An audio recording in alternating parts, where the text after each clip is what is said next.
Hello दोस्तों, आज मैं आया हूँ अपर शिमला एरिया के छुआरा तहसील में। एक बहुत ही सुंदर वैली है खन्यारा वैली। खन्यारा वैली में एक संधासली पंचायत में एक गांव आता है हरवाणी। तो मैं आज हरवाणी गांव में हूँ।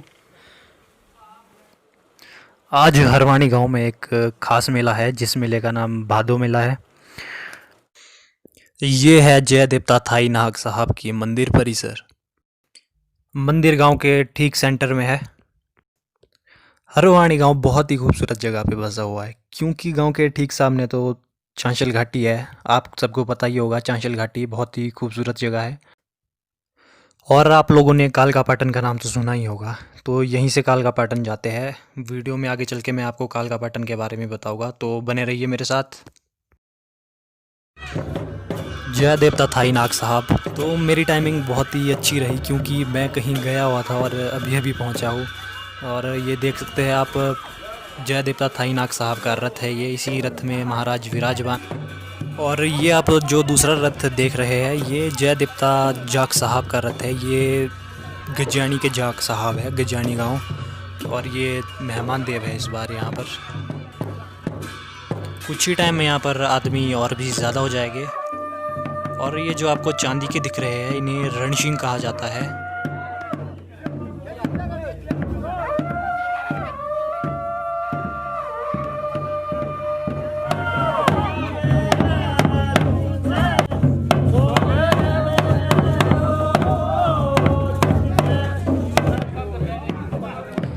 जय देवता जीवाश्लू महाराज हरवाणी, ये यहीं के ग्राम देवता है, हरवाणी के ही।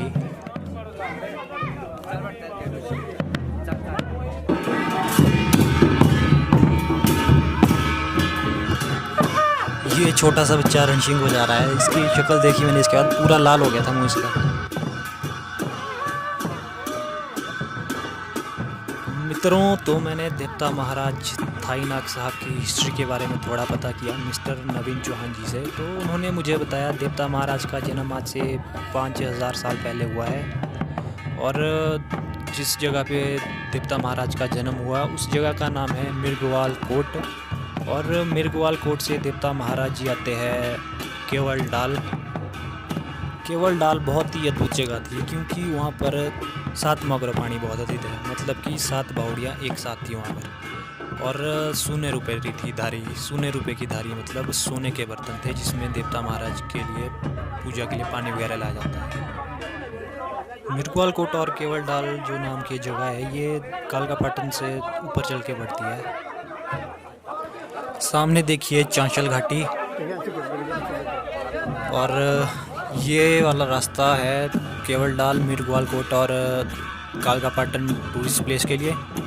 आगे चल के बात करेंगे कालकापाटन के बारे में भी और देवता महाराज की हिस्ट्री के बारे में भी थोड़ी और बातें करेंगे आगे चल के, तो बने रहना वीडियो में मेरे साथ। तो अब जा रहे हैं देवता महाराज शिमला सेरी। जी हाँ, सही सुना आपने, शिमला। यहाँ पर भी एक गांव है जिसका नाम शिमला है। तो महाराज वहाँ पर अपनी भेड़ों के पास जाएंगे और भी वहाँ पर फंक्शन होगा। ये है शिमला विलेज, देख सकते हैं आप शिमला गांव।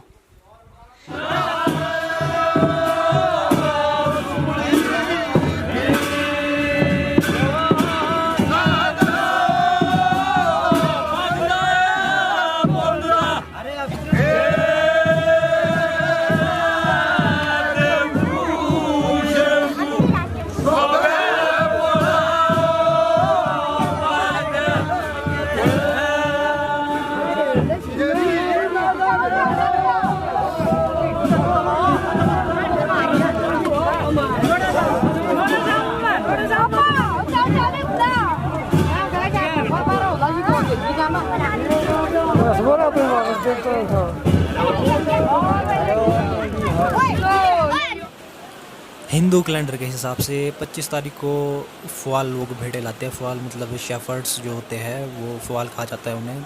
25 को लाते हैं वो भेड़ों को और 26 की सूरत देवता भेड़ों के पास जाते हैं। और ये फ़िक्स डेट है, सदियों से चली आ रही है। 25 तारीख को भेड़ आएगी, 26 को मेला होगा और 27 तारीख तक ये मेला चलता है आपका। तो हिस्ट्री की बात करें तो हम पहुँचे थे केवल डाल में। केवल डाल जहाँ पर 7 बावड़ियाँ एक साथ बहती थी और 0 रुपए की धारी थी और धुड़त थी सोने की। धुड़त मीन्स जिससे देवता महाराज की पूजा की जाती, दूध दी जाती है जिससे। तो केवल डाल से आने के बाद देवता साहब पहुंचते हैं रावसेरी। रावसेरी आज की डेट में देवता महाराज का खेत है, जो खेत सौंदार नाम के जिम्मेदार का हुआ करता था। जिम्मेदार वहाँ पर हल और बैल से जुताई करता था। वो पहले दिन जुताई करता था और अगले दिन देखने आता था कि खेत तो पहले दिन जैसे ही हो गए जैसे थे खेत, बिना जोते हुए। बैलों के बन जाते थे बाघ और भालू, और हल के बन जाते थे सांप। तो जिम्मेदार ने उसके बाद वहाँ पर जुताई करना छोड़ दी और वो खेत उसने देवता महाराज के लिए छोड़ दिया। तो आगे की कहानी आपको बाद में सुना होगा। तो अभी पहुँच गए हैं हम शिमला सेरी।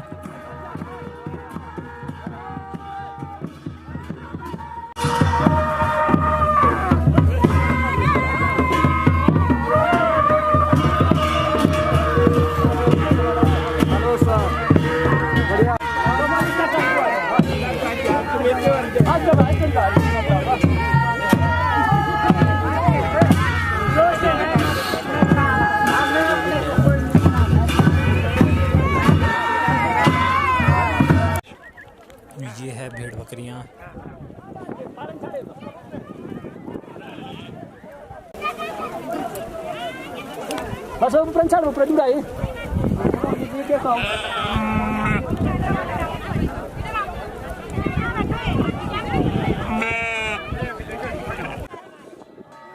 देवता महाराज भी पहुंच चुके हैं अब यहाँ पर। इस जगह को कहा जाता है शिमला सेरी। तो यहाँ पर थोड़ा फंक्शन होगा, अभी देखते रहिए फंक्शन।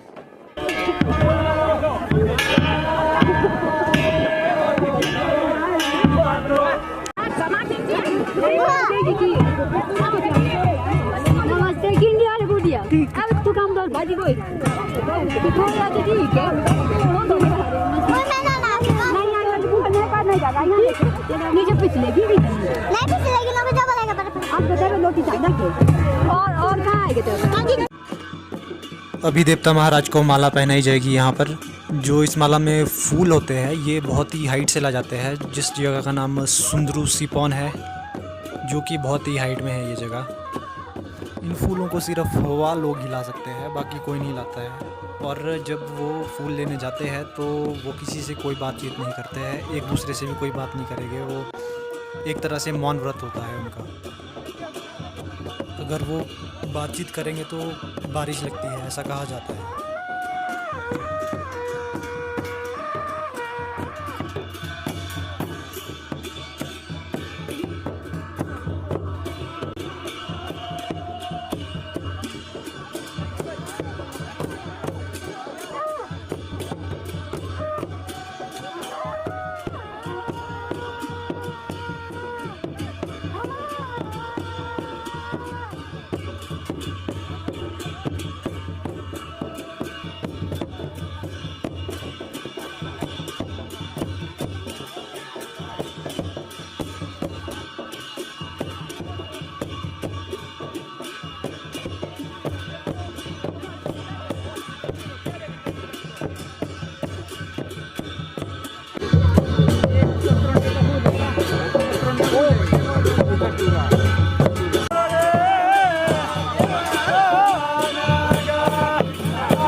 इसमें 4 वैरायटी के फूल है।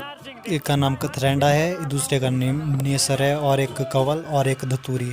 और बहुत ही खुशबूदार फूल है ये, बहुत ही बोल सकते हैं आप बहुत ही नेक्स्ट लेवल की खुशबू आती है इन फूलों से।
घंटों भगवान ठाकुर बस इस चीज के लिए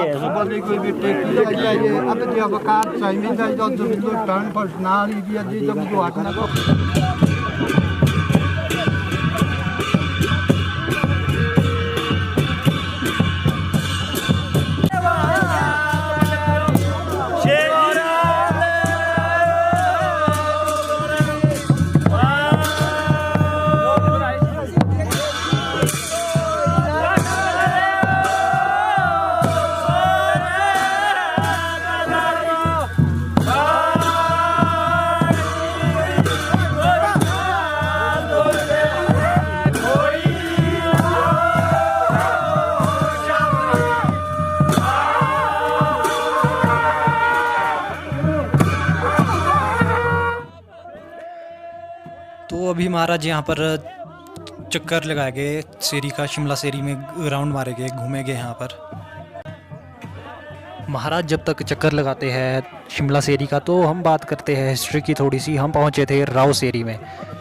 तो राव शेरी में संदार नाम के ज़िम्मेदार ने अपना खेत नाग साहब के लिए छोड़ दिया था, जिसके बाद नाग साहब जाते हैं ढेलटी नाम की जगह है, एक खाबड़ और भूसारी के बीच में। तो ढेलटी से दिखता है टिकरी नाम की जगह दिखती है। ढेलटी से टिकरी में देखते हैं नाग साहब ठाकुर उनके बच्चों को खेलते हुए, जिनका नाम श्री भीषम ठाकुर है, उनके बच्चों को खेलते हुए देखते हैं। और उसके बाद नाग साहब आते हैं खन्यारा वैली में, झकटवाणी गांव में। वहाँ नाग साहब का मंदिर बनाया जाता है, जिस मंदिर को कुछ दुश्मन लोग आग लगा के जला देते हैं।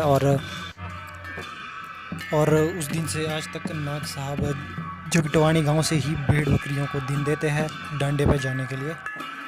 फिर नाग साहब आए शिमला गांव में, जहां से इन्हें चोरी करने की कोशिश की गई, लेकिन चोर नाकामयाब रहे। फिर उसके बाद नाग साहब को हरवाणी में मंदिर बनाया गया और आज तब से लेकर नाग साहब अभी तक हरवाणी में ही है।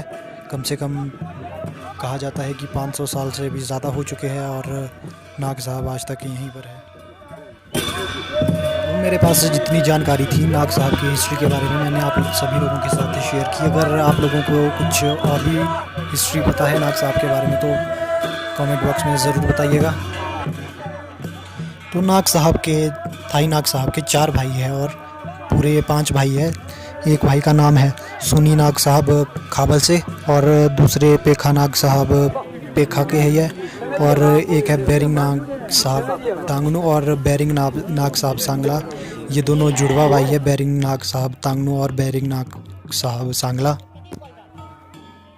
तो अब जा रहे हैं नाग साहब वापस हरवाणी अपने मंदिर की ओर, और यहाँ पर फंक्शन पूरा हो चुका है।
तो ये एक छोटी सी क्लिप है कालकापाटन टूरिस्ट प्लेस की, आप देखिएगा। तो आप अगर कालकापाटन जाना चाहते हैं हरवानी से, आप जा सकते हैं यहाँ से। कालकापाटन बहुत ही नज़दीक है, 2.5 से 3 घंटे का रास्ता है यहाँ से कालकापाटन का। नाइट स्टे आप हरवानी में कर सकते हैं कालकापाटन जाने से पहले। तो यहाँ पर पूरी व्यवस्था मिलेगी आपको नाइट स्टे की। तो कुछ फ़ोटोज़ मैंने आपके साथ शेयर की है कालकापाटन की, आप देखिए उन्हें। और अगर आप जाना चाहते हैं कालकापाटन तो कमेंट बॉक्स में कमेंट करके बताइएगा, मैं आपको बाकी इन्फॉर्मेशन खुद दूंगा। Yeah, yeah, yeah.